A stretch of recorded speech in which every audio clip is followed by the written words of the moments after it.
बालकांड के एपिसोड 3 में हमने जाना कि किस प्रकार दुनिया को रावण के आतंक से बचाने और बुराई पर अच्छाई की जीत स्थापित करने के लिए भगवान विष्णु को राम के रूप में अवतरित होना पड़ा।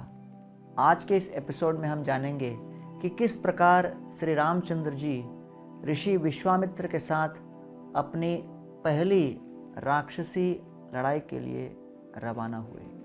दशरथ महाराज नहीं चाहते थे कि उनके बेटे राम युद्ध लड़ने जाएं, लेकिन विश्वामित्र ने उन्हें कन्विंस किया कि रामचंद्र जी को युद्ध लड़ने जाने देना चाहिए। विश्वामित्र ने ऐसा क्यों किया, आइए जानते हैं।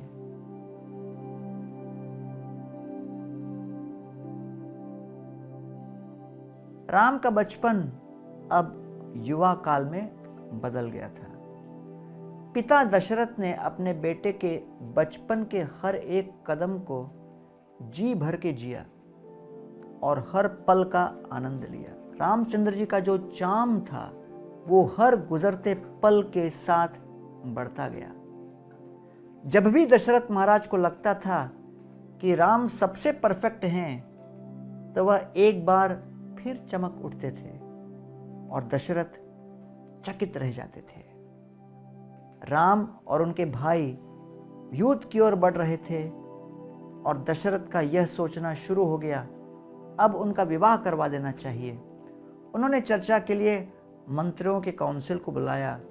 तभी दरबार में प्रवेश द्वार के पास एक हंगामा हुआ और दशरथ ने एक अस्त व्यस्त गार्ड को अपनी ओर दौड़ते देखा। वो ऐसे दौड़ रहा था जैसे उसके पीछे कोई कुत्ता दौड़ पड़ा हो। ऋषि विश्वामित्र पधारे थे और जो गार्ड था उसने ऋषि विश्वामित्र को इम्पेशंस और एंगर की मूर्ति बताई। He described Vishwamitra as impatient and angry by nature। Vishwamitra को प्रवेश द्वार पर खड़ा देखकर दशरथ महाराज खुशी और गर्व अनुभव करते हैं। उन्होंने विश्वामित्र का भव्य स्वागत किया। विश्वामित्र ने राजा और दरबार के हाई क्लास ऋषि, जिसमें वशिष्ठ भी उपस्थित थे, उनके साथ एक डिस्कशन का आदान प्रदान करते हुए दो सवाल पूछे। पहला, क्या उसने अपने शत्रुओं पर विजय प्राप्त की थी, और जिन पर विजय प्राप्त की थी क्या वह उनकी तरफ विनम्र थे। दूसरा प्रश्न यह था कि क्या वह अपने दो सबसे महत्वपूर्ण कर्तव्यों का उचित रूप से पालन कर रहे थे। पहला समाज के प्रति और दूसरा ईश्वर के प्रति अपनी ड्यूटी। दशरथ महाराज ने विश्वामित्र मुनि को अपने महल में एक आसन दिया। दशरथ ने अपने खुशी को व्यक्त करते हुए खुशी की तुलना वर्षों के सूखे के बाद बारिश का अनुभव करने, लंबे समय से खोए हुए खजाने को प्राप्त करने और वर्षों की इच्छा के बाद पुत्र प्राप्ति के बराबर बताया। दशरथ महाराज ने विश्वामित्र से उनका अयोध्या में प्रवेश करने का कारण पूछा और उन्हें रीअश्योरेंस दी कि वह महान ऋषि की इच्छाओं को पूर्ण करने के लिए पूर्णतः समर्थन करेंगे। विश्वामित्र मुनि जानते थे कि अयोध्या दुनिया में एकमात्र ऐसा स्थान था जहां संकट में पड़ा हर ऋषि आश्रय लेने के लिए वहां आता था। विश्वामित्र भी दशरथ महाराज से मदद लेने के लिए ही अयोध्या तक पहुंचे थे और विश्वामित्र का अर्थ ही है पूरे विश्व का मित्र। एक अच्छे मित्र होने का उनका तरीका था समाज की सेवा करना और इस विश्व में शांति बनाए रखने के लिए, भगवान को प्रसन्न करने के लिए यज्ञ करना। लेकिन उनकी वर्तमान में जो अवस्था थी उसके कारण वो वहां दशरथ महाराज तक पहुंचे थे। विश्वामित्र मुनि के निराशाजनक परिस्थिति के दो कारण थे, राक्षस मारीच और सुबाहु, जो अपनी इच्छा से किसी भी रूप में परिवर्तित हो सकते थे। क्या आपको पता है कि इन राक्षसों का वक्त गुजारने के लिए वे पसंदीदा काम कौन सा था? जब भी कोई ऋषि कोई यज्ञ कर रहा हो और जब वह यज्ञ अपने अंतिम पड़ाव तक पहुंचे, तब उस यज्ञ को भंग करना, उनके अग्नि कुंड में मांस और रक्त जैसी घिनौनी चीज फेंक कर उसे पोल्यूट करना। ये आकार बदलने वाले, उड़ने वाले राक्षस अत्यंत शक्तिशाली थे और हमेशा अपने फॉलोअर्स के झुंड के साथ ही रहते थे। विश्वामित्र मुनि स्वयं एक बड़े फॉर्मिडेबल व्यक्ति थे।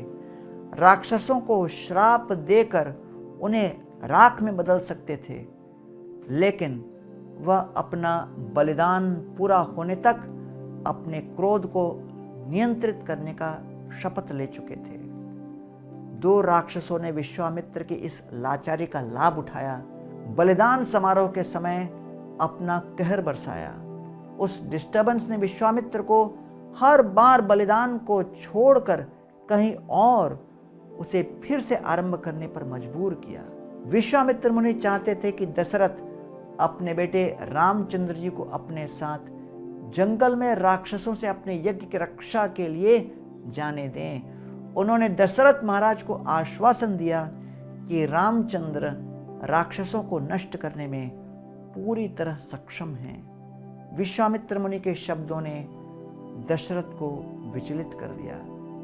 दशरथ ने एक ही समय में कई चीजें अनुभव की।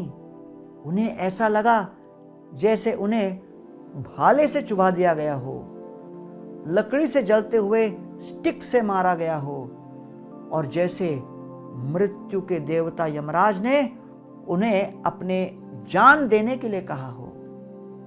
उन्हें एक अंधे व्यक्ति की तरह अनुभव हुआ, जिसे नई दृष्टि के साथ फिर से अंधा कर दिया गया हो। क्यों? क्योंकि पुत्रहीन होने का डर उन्हें सता रहा था। पुत्रहीन होने का अंधकार राम के जन्म से कुछ समय के लिए दूर हो गया था, और अब उसे दूर भेजने के बारे में सोचकर ही उन्हें ऐसा लगा कि वह अंधकार वापस उनके जीवन में आने वाला है। दशरथ ने अपने बेटे के लिए ऐसी कठोर तपस्या की थी जो अब उनका जीवन था, उनके अस्तित्व का कारण था, और यहाँ यह ऋषि सब कुछ उनसे दूर ले जाना चाहते थे। दशरथ महाराज को इतनी ठेस पहुंची और उनका हृदय भारी हो उठा, सांस नहीं ले पा रहे थे। And while going through that feeling of numbness, Dashrath Maharaj collapsed. Dashrath ने एक बार जटायु से भी ऐसा ही वादा किया था, लेकिन उन्होंने अभी तक उस वादे को पूरा नहीं किया था। इसलिए उन्होंने सोचा कि वह इस बार भी वह वादा निभाए बिना ही छुटकारा प्राप्त कर सकते थे। दशरथ ने सिचुएशन का एनालिसिस किया और सोचा कि विश्वामित्र को वापस से प्रोटेक्शन की आवश्यकता है। इसलिए वो चाहते थे कि रामचंद्र जी जंगल में उनके साथ आए। Then what did he do? He offered himself to sage Vishwamitra. बेचारे पिता बस इतना करने की कोशिश कर रहे थे कि अपने छोटे बच्चे रामचंद्र जी को आगे आने वाले खतरों से बचा सके। लेकिन विश्वामित्र मुनि क्रोधावेश में आकर कहने लगे, अहम वेद्मि महात्मानं रामं सत्य पराक्रमं वसिष्ठोपि महातेज ये च ये में तपसी स्थित। मैं जानता हूं कि रामचंद्र जी कौन हैं। आपको उनकी शक्तियों का कोई आभास नहीं। यहां तक कि वशिष्ठ और अन्य ऋषि भी इसके विषय में जानते हैं। विश्वामित्र ने दशरथ महाराज को डांट दिया, क्योंकि दशरथ अपने पुत्र की शक्तियों को अंडर एस्टिमेट कर रहे थे। विश्वामित्र मुनि के विजन और दशरथ महाराज के विजन में अंतर क्या था? Vishwamitra's vision was influenced by knowledge and devotion, whereas Dasharath Maharaj's vision was influenced by love and attachment. Vishwamitra ने आगे बताया कि क्योंकि दशरथ सिंहासन पर ऊंचे पद पर बैठे थे, उनके सर पर मुकुट था और उनके हाथ में धनुष थे, राम एक अनमोल जेमस्टोन, एक सक्सेसर की तरह लग रहे थे जिन्हें हर हाल में प्रोटेक्ट किया जाना चाहिए। लेकिन विश्वामित्र मुनि के लिए वो भगवान के चरणों में बैठे थे, जिनके पास बजाय जटाओं की और धनुष के बजाय उनके हाथों में घास थी। राम उनकी भक्ति, आराधना और प्राप्त करने का लक्ष्य थे। विश्वामित्र मुनि ने दशरथ को समझाए कि जिसे वह अपना पुत्र समझते हैं, जो उनकी पत्नी के गर्भ में पला है, वास्तव में वह अपने पेट में पूरे संसार को धारण करते हैं। वह जानते थे कि दशरथ उन पर विश्वास नहीं करेंगे, इसलिए उन्होंने दशरथ महाराज से कहा कि आप चाहो तो आप जाकर अपने गुरु वशिष्ठ से यह वेरीफाई कर सकते हो। विश्वामित्र और वशिष्ठ में लंबे समय से काफ़ी डिफरेंसेस थे, लेकिन जब भगवान श्री रामचंद्र की बात आई तो वे दोनों पूरी तरह से सहमत थे। दशरथ ने विश्वामित्र से कई कारणों का उल्लेख करते हुए अपने बेटे को छूट देने की विनती की।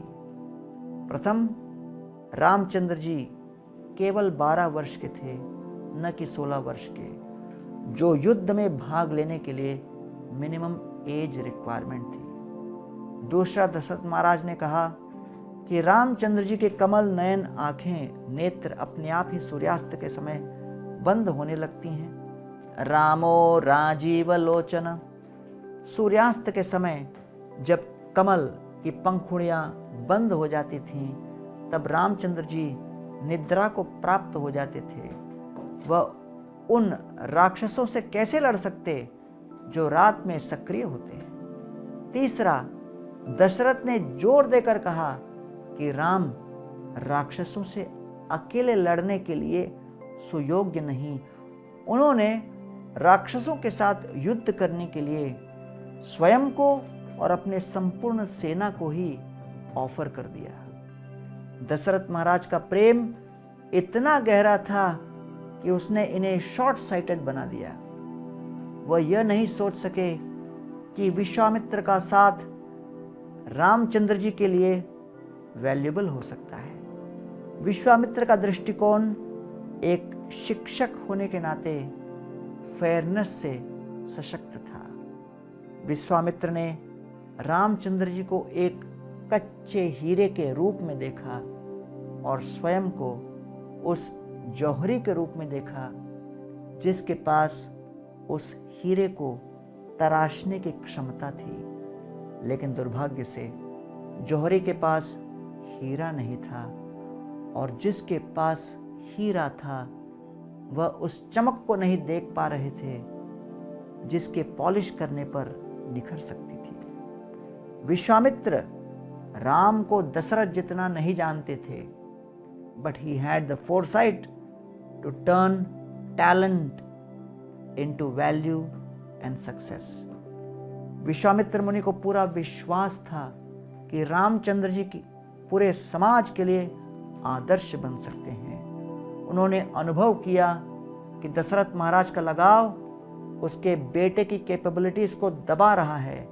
दशरथ विश्वामित्र के चरणों में गिर पड़े और उनसे विनती कर रहे थे कि रामचंद्र जी की जगह उन्हें ले जाएं। उनकी आवाज कांप रही थी जब उन्होंने विश्वामित्र मुनि से कहा कि रामचंद्र जी कई वर्षों के संघर्ष और प्रार्थना के बाद उत्पन्न हुए थे। उन्होंने सुझाव दिया कि अगर विश्वामित्र रामचंद्र जी को अपने साथ ले जाना चाहते थे तो वो उन्हें राजकुमार के साथ अपनी संपूर्ण सेना को ले जाने के लिए अनुमति दी जानी चाहिए। दशरथ ने बार बार विनती की विश्वामित्र मुनि को रामचंद्र जी के साथ अपने गहरे लगाव से अवगत कराया। दशरथ अपने बेटे का इंतजार करने वाले दुश्मनों के बारे में सब कुछ जानना चाहते थे। इन राक्षसों की शक्ति, इन राक्षसों का आकार और उनका नियंत्रक। विश्वामित्र से उन्होंने सीखा कि ये दो राक्षस मारीच और सुबाहु, शुंड और ताटक के पुत्र थे। जो राक्षसों के एक शक्तिशाली वंश से संबंधित हैं। आकार बदलने वाले पंखों वाले राक्षस सूर्यास्त के बाद दुनिया भर में दूर दूर तक घूमते हैं ताकि ऋषियों द्वारा किए जाने वाले यज्ञों में वो बाधा बने। दशरथ को यह भी पता चला कि उन राक्षसों का मुख्य चीफ रावण था, जो कुबेर का भाई और विश्रव मुनि का पुत्र था। भगवान ब्रह्मा जी से वरदानों ने रावण को इनडिस्ट्रक्टेबल यानी अविनाशी बना दिया था। दशरथ ने शुंड के जीवन को बारीकी से जाना था क्योंकि वह दुनिया के लिए खतरा था। झर्जा का पुत्र शुंड समाज में भारी विनाश लाने में बहुत आनंद लेता था। एक बार जब वह ऐसे ही विनाश फैला रहे थे, शुंड ने ऋषि अगस्त्य पर उनकी तपस्या के दौरान हमला करने का प्रयास किया, लेकिन ऋषि के क्रोध से वह राख हो गया। विधवा ताटक ने इसे गंभीर अपराध माना, इसलिए वह अपने बेटों को अपने पति के अधूरे काम को फिर से शुरू करने के लिए ले गई ताकि दुनिया में तबाही मचा सके। दशरथ राक्षसों के नाम सुनकर भयभीत हो गए जो राम से लड़ने वाले थे।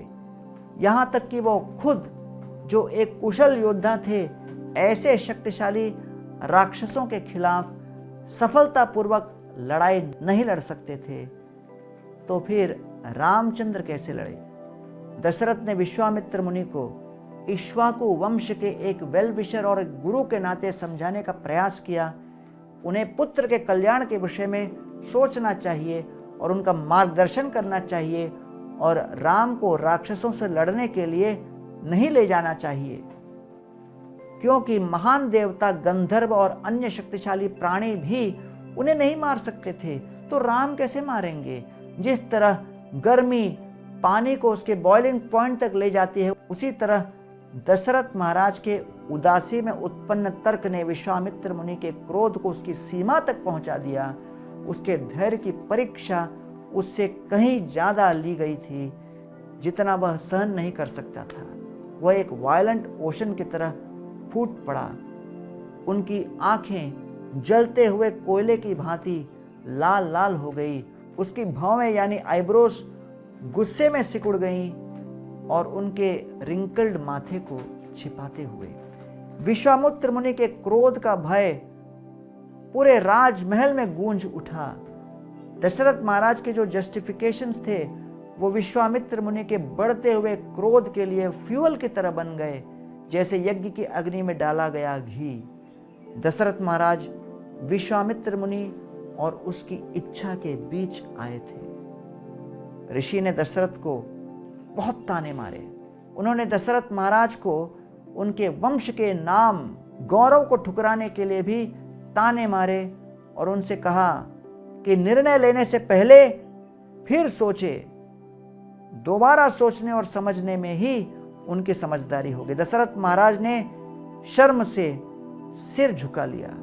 विश्वामित्र मुनि जाने के लिए खड़े हुए, लेकिन जाने से पहले वशिष्ठ को एक बेहुदा नजर से देखा, यह कहते हुए कि वह अपने शिष्य के घिनौने व्यवहार के लिए पार्शियल रूप में दोषी हैं। Vashishtha knew it was time to step in and settle the dust. एक पिता की अपने बेटों को बचाने की इच्छा और एक ऋषि की दुनिया को बुराई से बचाने की इच्छा, ये दोनों विरोधी इच्छाओं से वातावरण छिन्न भिन्न हो रहा था। यह महसूस करते हुए कि उन्हें स्थिति को संभालने की आवश्यकता थी, वशिष्ठ ऋषि ने दशरथ महाराज को याद दिलाया कि जिस महान वंश को उन्होंने रिप्रेजेंट किया, इक्ष्वाकु वंश, वह आदर्श राजाओं के लिए जाना जाता था, जो कभी अपने प्रिंसिपल्स और प्रोमिसेस से डिविएट नहीं हुए, निडर रहें, भले ही उनका अर्थ व्यक्तिगत असुविधाओं और इच्छाओं को अनदेखा करना हो। उन्होंने दशरथ महाराज से कहा कि दुनिया उनसे राइटियस, एथिकल और एक कमिटेड व्यक्ति होने की उम्मीद करती है, और यह उनकी मूर्खता होगी कि वह उस सम्मान का त्याग करें जिस सम्मान को उन्होंने इतने कष्ट से कमाया था। वशिष्ठ ने दशरथ से कहा कि समय या काल विश्वरूप के रूप में आया है जिससे राम को उनके गौरवशाली भविष्य की ओर बढ़ने दिया जाए। जिस तरह छोटी धाराएं बड़ी नदियों में बहती है और वो नदियां विशाल महासागरों में बहती है, उसी प्रकार रामचंद्र जी को भी अयोध्या के आराम यानी कंफर्ट की नदी से विश्वामित्र मुनि के ज्ञान के सागर में बहना ही होगा। वशिष्ठ ने दशरथ महाराज को सुझाव दिया कि वे राम को जाने दें और उन्हें समृद्ध होने दें। उन्होंने उनसे एक चिंतनशील पिता बनने का आग्रह किया। वशिष्ठ ने दशरथ को अश्योरेंस दी कि विश्वामित्र कोई साधारण व्यक्ति नहीं, वे कई वर्षों की तपस्या के कारण शक्तिशाली हैं। उन्होंने कहा कि महान ऋषि बुद्धि, शक्ति और ध्यान से परिपूर्ण थे और राक्षसों को स्वयं मारने में सक्षम थे। He had a higher purpose in wanting to take Ram. जिस तरह देवता जिस अमृत का उपभोग करते हैं, जिसे स्वर्ग में एक फायरवॉल द्वारा प्रिजर्व किया जाता है, उसी तरह रामचंद्र जी अमृत के रूप में थे और विश्वामित्र वो फायरवॉल थे जो उन्हें बचाने के लिए सब कुछ करने में सक्षम थे। विश्वामित्र के पास कई मिसाइल्स और बेजोड़ शक्ति से दिव्य हथियार थे। 2 sets of those divine missiles were in fact people without a concrete form, लेकिन वे सटल एलिमेंट से बने थे। ये मिसाइलें बहुत शक्तिशाली थीं, चकाचौंध करने वाली थीं। 2 सेट में से प्रत्येक में सैकड़ों मिसाइल्स थी। वे कृष्णाश्व प्रजापति और उनकी पत्नियां जय और सुप्रभा के पुत्र थे जो दक्ष की पुत्रियां थीं। Daksha was the demigod in charge of procreation. मिसाइलों के पहले सेट को जयस के रूप में जाना जाता था, जिसके नाम उनकी मां के सम्मान में रखा गया था। मिसाइलों का दूसरा सेट को समभरकस या एलिमिनेटर के रूप में जाना जाता था। भगवान शिवजी ने विश्वामित्र मुनि के तपस्या से प्रसन्न होकर उन्हें ये मिसाइलें भेंट में दी थी। विश्वामित्र मुनि के पास न केवल ये मिसाइलें थी, लेकिन वह अपनी शक्ति से कुछ दुर्लभ मिसाइलें स्वयं भी बना सकते थे।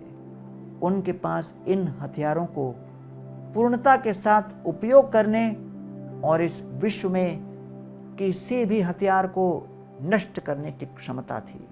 इस प्रकार दशरथ महाराज को विश्वास हो गया कि रामचंद्र जी अयोध्या में इतने सुरक्षित नहीं जितना विश्वामित्र मुनि के साथ। उनके स्पिरिचुअल गुरु वशिष्ठ ऋषि के शब्दों ने दशरथ महाराज को अपनी गलती का एहसास कराया। उन्हें अपने एग्रेसिव और एरोगेंट व्यवहार पर बहुत पश्चाताप हुआ। वशिष्ठ के सुझाव से कॉन्फिडेंट होकर दशरथ महाराज ने रामचंद्र जी को लेने गए। राम की माता कौशल्या भी अपने बेटे को आशीर्वाद देने और उनकी सुरक्षित यात्रा की कामना करने के लिए आईं। दशरथ महाराज ने उन्हें आशीर्वाद दिया और फिर रामचंद्र जी को विश्वामित्र मुनि के पास सौंप दिया। रामचंद्र जी के साथ दशरथ ने लक्ष्मण को भी सौंप दिया। सभी जानते थे कि दोनों भाई राम और लक्ष्मण इनसेपरेबल हैं। दशरथ को एक बार भी राम से उनकी इच्छा पूछने की आवश्यकता अनुभव नहीं हुई और रामचंद्र जी ने भी कभी इसके विषय में शिकायत नहीं की। Ramchandra जी's life was devoted to following the instructions of his father and the other superiors. He trusted their choices made for him. अपने गालों पर अफेक्शन और सेपरेशन के आंसू बहाते हुए दशरथ महाराज ने विश्वामित्र मुनि से कहा कि अब वह अपने 2 पुत्रों को उन्हें सौंप रहे हैं और अब से वही उनके माता और पिता हैं। दशरथ महाराज को इस बात का विश्वास था कि विश्वामित्र मुनि की कठोरता एक मां की दया और एक पिता की सुरक्षा में परिवर्तित हो जाएगी। विश्वामित्र मुनि से उनकी एक्सपेक्टेशंस बहुत अधिक थीं और दशरथ महाराज चाहते थे कि उनके प्यारे बेटों के साथ जाने से पहले उन्हें इस बात का एहसास हो। ऋषि विश्वामित्र और दोनों लड़कों ने अयोध्या को विदाई दी और वन में प्रवेश किया। पुत्र शाही वस्त्र पहने हुए थे, उनकी कमर पर तलवार बंधी हुई थी और उनके कंधों पर 2-2 तीरों के सेट लटके हुए थे। शहरवासी अपने प्यारे रामचंद्र जी का एक अंतिम दर्शन प्राप्त करने के लिए सड़कों पर उमड़ पड़े, आशीर्वाद और शुभकामनाएं व्यक्त करने लगे।